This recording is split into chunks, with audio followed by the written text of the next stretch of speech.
Sound check mga kanak, magpaputok ko ng putok na balita sa inyo. Putok na balita saan? For today's video mga tol, gagawa na natin ng reaction video.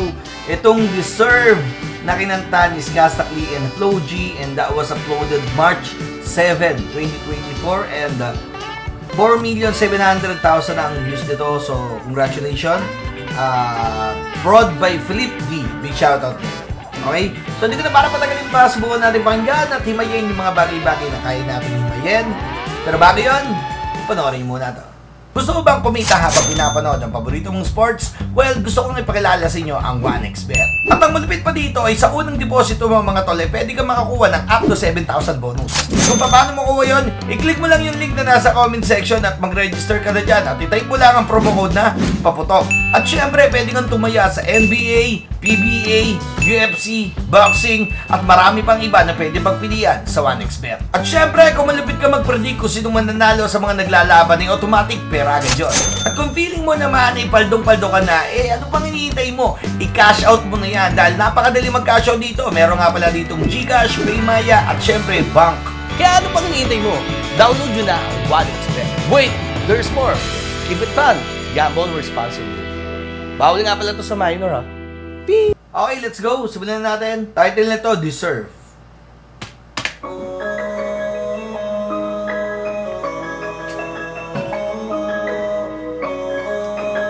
Deserve. Diamonds on my ring, I deserve that. Rollie on my wrist, yeah, I deserve that. Got 100 million hits and you can check that. Why you still hating? Why you still hating? Yeah, yeah. Okay, so this time mga tol, kung ano yung mga bagay na meron sila sa buhay nila, deserve nilang makuha yon. Siguro dahil sa mga bagay na pinaghirapan nila at sa mga bagay na pinagtuunan nila ng oras at pansin. At the same time, hindi nila binigyan ng atensyon yung mga bagay na balak sumira sa mga pangarap nila. So, tataka sila dahil nandun na sila sa mga bagay na dapat, should I say, kinahangaan, kinaiinspirahan. Pero may mga tao pa rin nangihit sa kanila, and why you still hating, hindi nila alam kung bakit. So dapat ano na kayo dito mga tol, no? Kumbaga parang narating na nila yung isa sa mga tok-tok, be proud. So tingnan natin.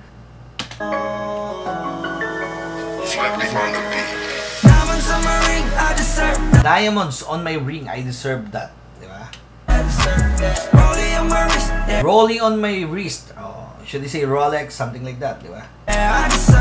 Kakano ba mga Rolex ngayon? Siguro may mga kalating million to, or siguro may mga, basta 6 digits siya. No? Magkarilo ka lang ng ganun. Ibig sabihin, nasa ibang level ka na. Tumataas yung psychological wallet mo, di ba? Hindi ka naman basta-basta makakabili ng mga ganung gamit kung ang lifestyle mo is nasa middle class, or sabihin natin nasa baba ka pa, di ba? So, marami kang pwedeng paggastusan, pero gumagastos sila dito dahil paldo na di ba? Got 1 million hits and you can check that. Got 100 million hits and you can check that. Why you still hating? Why you still hating? Yeah. Facts, mga tol, na 100 millions, pwede mong i-check na na-hit na ni Skastakli yun, di ba? So, facts yung sinasabi niya dito. At hindi ito pag-flex ng pagkukumwari, di ba? 100 million hits and you can check that. Why you still hating? Why you still hating? Yeah. Why you still hating? Okay. Siguro dahil dahil sa mga issues na nangyari sa kanya. Pero nakaraan na yun di ba? Nakaraan na yun. At ang mananatili dun sa nakaraan na yun ay yung mga taong hindi naka-move on, at the same time yung mga taong galit talaga dito. I see on my neck, I deserve that. You can't tell me nothing, bitch, I got my own swag. You can tell me nothing, bitch. I got my own swag. Yun yung mga bagay na dapat hindi mo binabase yung sarili mo sa ibang tao. Kasi dapat malaman mo sarili mo na may sarili kang tira, may sarili kang galaw, may sarili kang movement, may sarili kang swag, no? Solid. Flexing on your ass, you deserve that. I know why you hating. I know why you hating. I know why you hating. Kasi nga, git na yung mga tao. Kung sino man yung mga taong yun, malamang sa malamang, merong ka na wala sila. Something like that. or should I say, nabubuhay pa rin sila sa nagawa mong kasalanan noon. Kasi ito, si Skastakli, aminin na natin na way back 2020 or 19, as far as I remember, yung top na, talagang pumutok yun. So, hindi natin masisisi. Pero ganun talaga eh. Nakagawa to ng bagay na nadaan ng emosyon. So, dumating man sa time na unti-unti, nakabawi. These haters tryna fuck with me, yeah. Cause I got some money with me, yeah. Yun. Isa pa yun. Kaya, nagkakaroon ng ingit ang tao dahil sa kung anong meron ka. Pwede rin yun. Pero di ko sila masisisi. Di nila afford kaya hindi makabili. I got some Gucci, Louis V, bandana. Di nila afford makabili ng Gucci, Louis V, bandana. Ito yung mga brand na talagang sikat, mga mamahalin. So, when we talk about expensive things, isa sila sa mga may consider natin na kapag meron ka niyan, ibang buhay meron ka. May mga trying hard, pero at least nabili pa rin nila, di ba? Popping bottles with my team, no cameras, oh yeah. I know how you're mad. You ain't got no money, you will never gonna be blessed. You ain't got no money, you will never gonna be blessed. Grabe, no? Kasi nga, puro inggit sa katawan. Paano ka pagpapalain kung puro inggit ka sa katawan? Tanggalin mo ang inggit sa katawan, malamang sa malamang, pwede kang pagpalain. At gumawa ka ng mga bagay na mabubuti. Hindi yung puro ibang tao ang sinisilip mo, buhay ng ibang tao yung kinukutingting mo. Mag-focus ka sa sarili mong buhay. Para sa ganun, mas maraming blessing yung dumating sa'yo, di ba? Mahal ako ni God. Ikaw hanggang ngayon, pangarap mo di matupad. What the fudge, man? Ako ni God. Ikaw hanggang ngayon, pangarap mo di matupad. Tingit ka yan kasi ang katotohanan hubad. Sa sobra mong update, tinataboy ka ng squad. What the fudge, man? Sobrang toxic mo na, sobrang nakakainis, sobrang purwisyo, tinatakwil ka na ng squad. Or we're talking about group na kung saan yung toxicity sa'yo na nakikita. Ayoko na mag-mention, pero parang ganun siya, mga tol. It's all about friendship na tinatakwil ka na ng squad. Kasi nga, sa grupo, ikaw yung toxic. Iba na ako, man. Yung dating ako sa utak mo ay yung burahin. Ganda nun, men. Yung dating ako sa utak, burahin mo na yun kasi iba na ako, men. Hindi na ako yung dating utos-utosan. Hindi na ako yung dating batok-batokan. Hindi na ako yung dating sobrang bait, sobrang masunurin. Ba't di pa tanggapin na mas lalo lang pumera? Kahit bagalan ko'y iwan ka pa rin sa karera. I got my diamonds on my ring, I deserve that. Rollie on my wrist, yeah, I deserve that. Got 100 million hits and you can check that. Why you still hate? Ay, big props nga pala sa sa music video. Sobrang appreciated, tsaka ang lamig sa mata kapag pinapanood. And kita mo na nag-invest sila at yung production sobrang solid, di ba? Change outfit, bigay ng tamang timpla na talagang inaral, di ba? Orange, green, solid. Hating, why you still hating? Yeah, yeah, yeah. I see on my neck, I deserve that. Ito yung mga tao na kapag nagsalita ng yaman, nagsalita ng diamond, nagsalita ng Rolex, nagsalita ng IC,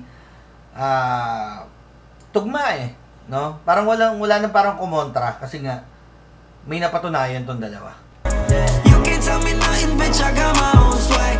Flexing on your ass, you deserve that. I know why you hating, I know why you hating. Yeah, it's crazy, why you hate me? Ganito ka di naman sana kung di ka lazy. All I need is money, money, money, fuck your pain. Bilang na rin ako simula pa 2020. What the fudge, man? Millionaire na ako simula pa ng 2020. And dito mapapansin mo, no, si Flo G yung isa sa mga rough artist. Si Flo G yung isa sa mga rap artist na talaga nagpapayo kung paano ka gumrind sa buhay. Na para bang nang-real talk siya, namamalo siya ng mga taong natulog yung pangarap, namamalo siya ng mga taong puro yabang sa katawan na sinasabi na kung hindi ka lang naging tamad, siguro ganito ka na rin sana yung buhay na meron ako. Pwede mo makuha to, no? Kung sinipagan mo, nagtawala ka sa sarili mo, at the same time, hindi ka nang apak ng kapwa-tao mo. Diba? So, dito mga tol, sobrang appreciated na mga thoughts na binibigay dito ni Flo G. So, sa mga taong nangangarap dyan, tingnan mo din yung sarili mo, baka tamad ka lang, kaya hindi mo nakukuha yung mga bagay-bagay. Diba? Thanks, Flo. 2020, di ko na dapat i-flex to. Sa tiyempo, mabait ako, gusto ko alisin stress mo. Apakabait, no? Hindi ko na dapat sabihin to eh. Pero baka kasi ito yung way para maalis ko yung stress mo at matauhan ka, di ba? So bangon, bangon, bangon. Alam mo, nagpapasalamat nga ako sa mga rap artists na nagbibigay ng inspirasyon ng libre. Could you imagine, gumagastos sila to make a song, and then they'll invest, and then after that, kapag ka na-publish na, gumastos sila, and then after that, mapapakinggan natin ng libre, di ba? And then yung return nun, syempre, wala na tayong pakialam sa return nun. The point is, gaano nakatulong sa iyo yung music o sulat ng tao to change you, di ba? So, puro English na ako dito. Nag-i-English kasi itong dalawang to. Alisin stress mo, alam kong gusto mo malaman magkano presyo ng sweldo. Sige, convert mo dollar to peso. Siguro kaya convert mo dollar to peso kasi nga mga ano sila, mainstream sila eh. When we talk about mainstream, sumasahod sila sa YouTube, sumasahod sa mga iba't ibang platform. Labas na natin yung mga peso gaming dito sa Pinas. Siyempre, peso yun eh. Pero ang pinag-uusapan natin dito, yung dollar na nakukuha natin sa iba't ibang platform. So, i-convert mo na lang kung magkano yung sahod namin. Kayo mga tuli, ba't kayo mali? Malabo na kung humiga pa sa panig. Lagi akong presko, I just wanna flex that I'm blessed. Cause I got my eyes on my neck. I just want to flex that I'm blessed. No? Siguro si Flo G lang yung naringgan ko na ifinex na sobrang blessed niya. Iba eh. Iba yung puso din ni Flo G. Lalo na nung 2020 na subaybayan ko din yan eh. No? Yung karera niya talagang umusbong. Umabot hanggang dulo. So congratulations. At sinisigurado niya rin dito na hindi na siya babalik sa banig. At hindi rin siya papayag. At kung mangyari man yon, well, kaya pa rin naman tumuyo ni Flo G as far as I know. Dahil ganun na build. Ganun niya nalaman yung yung takbo ng mundo. Iba na ako, men. Yung ambisyon mo nagawa kong to pa rin. Dati patanggapin ang lalo ng pamera. Kahit paggalang ko iwang ka pa rin sa karera. So, doon sa part na yon, allow me to say this, sabi ni Flo G na iwan ka pa rin kahit bagalan ko sa karera. Kasi nga, merong may mga haters na hindi na talaga mako-convince na maging side niya, di ba? So, he decided na, okay, kahit bagalan ko, iwan ka pa rin sa karera kung gusto mo makipagkarera sa akin. Yun lang ang payo ko sa iyo. So, all you have to do is to listen kung ano yung mga bagay na sinasabi ko na pwede makapagpabago ng buhay mo. What the fudge, man? Well, congrats, Flo G and Skastakli. Sobrang solid ng track na to. At syempre, alam ko, copyright na naman tayo dito. Well, anyway, ganoon naman talaga palagi. Pero, makapagbigay ng reaction video para sa inyo at mahimay yung mga bagay, masaya na ako para sa mga taong nag-i-stay dito. And don't forget to subscribe my YouTube channel para at least makita natin yung 50k followers natin or subscribers. Okay, continue. Diamonds on my ring, I deserve that. Rollie on my wrist, yeah, I deserve that. Got 100 million hits and you can check that. Why you still hating? Why you still hating? Yeah. I see on my neck, I deserve that. You can't tell me nothing, bitch, I got my own swag.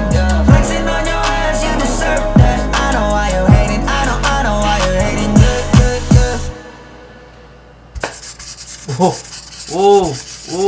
Pinirmahan pa, no? Ang ganda ng konsepto, no? Nag-ano siya dito. Parang meron siyang transparent na sabihin na natin na, salamin. Di ba? Parang gano'n. Galing, no?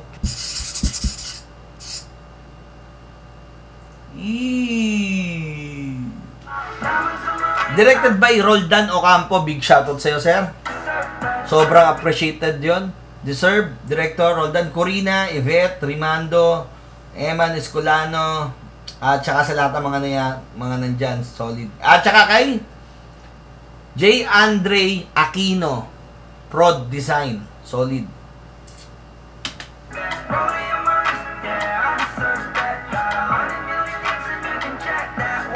PSP, HP, Ship, at sa lahat mo mga nandyan. Thank you so much! Once again, dito ko na tinatapos ang aking vlog. Maraming salamat sa inyo lahat and I hope makapag-subscribe kayo sa akin para ma-hit natin ang 50k followers. Thank you so much! Nok Papatok na lagi nagsasabing, take care, kuswigan, kapayapaan. Bye-bye!